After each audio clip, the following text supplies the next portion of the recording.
Guy Wilson's pharmacy companies were growing, but his property near West Market Street and State of Franklin Road was bottlenecked. Without some type of new road construction, expanding on site would be next to impossible, with investment and job growth delayed.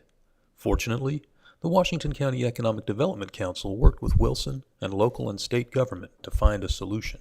In our case, we weren't making a lot of progress until the economic development, the new economic development council. They sort of stimulated some efforts that eventually got Alicia Summers involved, and all of a sudden, we were able to get this grant from the state, which made it a whole lot easier and feasible for the city to build this road that we've been trying to get, which will open up the back of the Franklin Medical Park, which is where our new building's going to be. So all that sort of makes sense. I don't think we would have considered that building if we weren't fairly well assured we would have that back entrance. So we were planning to move the first week in June. As with most such incentives, Wilson's help from the state is contingent on job growth and investment by his company. We agreed that we would add 25 employees, and we feel like we can add 40% growth in revenue in the first 3 years.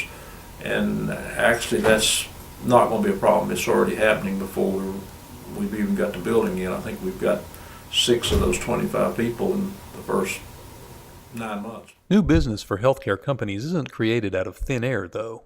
Wilson says a diversified, cooperative approach to economic growth is key. We've got to have manufacturing. We've got to have good employers that offer, in our case, prescription benefit cards. But if we don't have that to feed off of, we can't be very successful.